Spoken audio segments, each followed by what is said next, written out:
Сәлем достар, сіздермен бірге кино айтушы. Крис Нортон бала күнде адам сенгісіз құбылысқа куә болған еркек. Ол досы Бренттің видеокамерасына қалай бала күнде анасын өзге ғаламшарлықтар ұрлап кеткенінің куәсі болғанын баяндап беруде. Сол күнді Кристің ата-анасы бір нәрсеге келісе алмай қалып, қатты ұрсысып қалыпты. Анасы сыртқа жүгіріп шыққанда өзге ғаламшарлық ғарыш кемесі пайда болып, оны жоғарыға көтеріп алған. Ал әйелінің артынан шыққан Кристің әкесінің таңғалыстан бақылаудан басқаға ешқандай шарасы болмаған. Алайда Крис анасының жоғалуына өзге ғаламшарлықтар кінәлі екеніне сенбейді. Анасының белгісіз жолмен жоғалуы оның өмірін толыққанды өзгертіп, ол ары қарайғы өмірін осы салаға зерттеу жасауға арнайын деп шешті. Ол Брентпен бірге Розуэллге келеді. Қауесеттер бойынша осы орында өзге ғаламшарлықтар эксперимент үшін адамдарды ұрлайды екен. Бұл оқиға тек Крис пен Брентті ғана емес, сонымен қатар басқа журналистер мен эксперттерді де қызықтырып, олар осында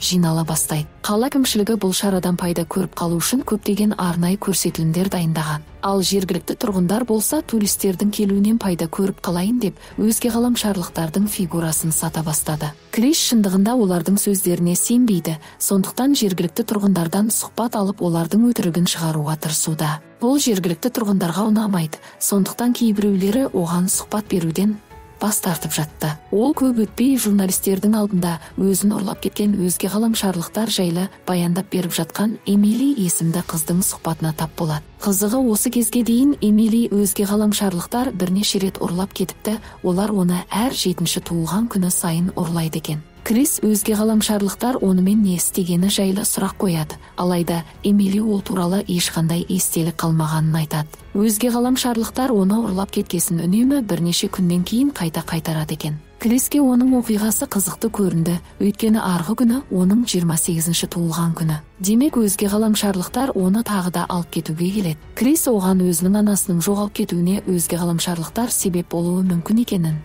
бірақ өзі ол теорияға толыққанды сенбейтінін айтады. Эмили бұның рас теория екен оған сендіріп көруге тырысады. Ол Эмилимен келесі күні кездесу туралы келісіп, күн батқасын Брентпен бірге үйлеріне қайтайын деп шешеді. Ештеңеден күдіктенбеген олар кенеттен аспанға қарағанда өзге ғаламшарлық объектіні көреді. Брент кенеттен жолдан бірдеңе көргендей болып көлікті бұрып жібереді. Ол дереу көліктен шығып көліктің айналасын тексере бастайды, алайда ештеңе таппайды. Көліктеріне енді отыра берейін дегенде, олар қараңғылықтан келе жатқан белгісіз бір тіршілік иесін көреді. Қорқып кеткен олар дереу көліктеріне отырып, ол жерден тайып тұрды. Қуанышқа орай олар орын алған жағдайдың бәрін бейнеге түсірген екен. Сондықтан ұйықтамай сол материалдарды тексере бастайды. Ол видеоматериалдан әлгі тіршілік иесінің мүлдем адамға ұқсамайтынын байқайды. Крис ары қарай зерттеулерін жалғастырып, өзге ғаламшарлықтар ұрлаған адамдардың барлығы сол күндегі естеліктерін жоғалтып алатынын анықтайды. Келесі күні ол қалаға қайта оралып, осы құбылыстың себебін анықтауға тырысады. Олар жергілікті музейге аттанады, өзге ғаламшарлық гаджет болуы мүмкін құралды көру мақсатында. Әйел оларға бұл гаджетті жоғалып кеткен құрбанның жанынан тауып алғандарын айтады. Олар бұның өзге ғаламшарлықтарға тиесілі екеніне сенімді. Сонымен қатар олар өзге ғаламшарлықтар осы гаджет арқылы адамдардың естеліктерін жояды деп күдіктенеді екен. Ол Эмили қайта кездесіп, оның естеліктерін қайта қайтарып көруге тырысқанына қызығушылық танытады. Алайда Эмили қандай шара қолданбаса да, оның еш пайдасы тимегенін баяндап береді. Крис қала тұрғындары ұйқыға кеткенде музейге қайта келеді, әлгі гаджетті ұрлап кету үшін. Олар гаджетті алып шығып көлігіне отырып, оны тексере берейін дегенде, гаджет оларды тоқпен ұрады. Олар қайта оралып, бір еркек олардың жоғалып кеткендеріне 2 сағаттан өткенін айтады. Олар өздерін көлікте бірнеше минут отырып қайта оралғандай сезінуде. Бұл жерде бір күдікті нәрсе бар екенін түсінген. Олар көлікке орнатылған камераны тексере бастайды. Расымен де олар гаджет оларды электр тоғымен ұрғасын. Олар ештеңе істемей бірнеше сағат отырғандарының куәсі болады. Осыдан кейін ғана олар өз естеріне қайта оралыпты, бұл жағдай оларды қатты таңғалдырады. Келесі күні олар Эмилимен қайта кездесіп, Эмили оларға өзін өзге ғаламшарлықтар тағы да ұрлап кетеме деп қорқатынын айтады. Ол осының алдын алу үшін бір шалмен кездесіп ритуал өткізбек екен. Алдымен олар жолда жұмбақ құрылыстың қасына тоқтап, Эмили жергілікті қауесет бойынша осы құрылыстың салынуына өзге ғаламшарлықтардың қатысы бар екенін айтады. Олар әлгі шалдың үйіне келіп, ритуалға дайындала бастайды. Сөйтсе, бұл шалдың арғы аталылары өзге ғаламшарлықтармен келісімге келген екен. Өзге ғаламшарлықтар адамдарды ұрлап кетпес үшін. Шөптен жасалған жұмбақ сусын дайын болғасын, олар оны ішіп ритуалды бастайды. Крис ерекше түс көре бастайды. Ол өзінің ғаламшарлардың арасында саяхаттап жүргенін көріп, ұйқысынан шошып оянады. Ол өзінің түсін шалға айтып бергенде, ол ритуалдың сәтсіз аяқталғанын айтады. Олар үйіне қайтып келе жатқанда, жолда олар ерекше жарықты байқайды. Крис көлікті тоқтатып, өзге ғаламшарлық тіршілік иелерінің келбетін көреді. Ол өз есіне келгенде өзінің байлаулы екенін, ал алдында тұрған жергілікті бизнесмен Билл тұрғанын көреді. Сөйтсе Билл қаланың атағын шығарып, өз кәсібін өркендету үшін жергілікті тұрғындарды ұрлап кетеді екен.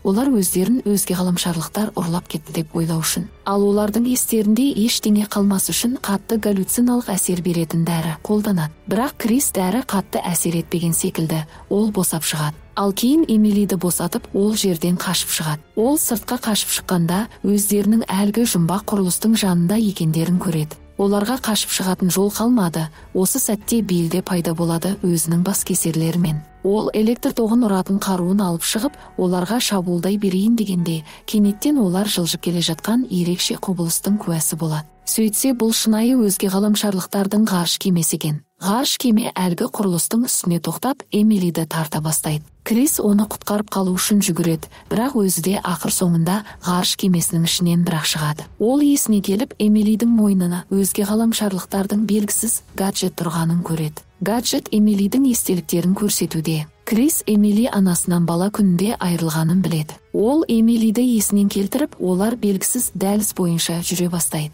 Кенеттен олардың алдында жарық пайда болып, ал кейін ғарыш кемесінің иелері пайда болады. Олар өздерін болашақтағы адамдар екенін, олардың ниеті тек жақсылық екенін хабарлайды. Ал кейін гаджет арқылы өздерінің Кристің де естеліктерін жойғандарын мойындайды. Сөйтсе, Кристің әкесі алкоголик болған екен. Сол күні оның анасы күйеуінің үнемі іше беретіні үшін ұрысқан. Анасы жоғалып кеткен күні олар Кристі де ұрлап кеткен. Сол үшін де оның анасы жоғалған күнгі естеліктері жоқ. Олардың адам ұрлаудағы басты мақсаттары олардың нашар естеліктерін жою. Осы арқылы адамдардың жек көркініш, қорқыныш секілді сезімдерін жоюды көздейді екен. Болашақта адамдар бір-бірімен мейірімділікті, гармонияда өмір сүру үшін. Сол үшін де олар Эмили мен Кристің өздерін нашар сезіндіретін естеліктерін жойған. Крис олардың тәсілдері дұрыс емес екені, бұл естеліктер өздеріне нашар негативті сезімдер сыйласа да, бұл керісінше оларға жақсылықты бағалауды үйрететінін айтады.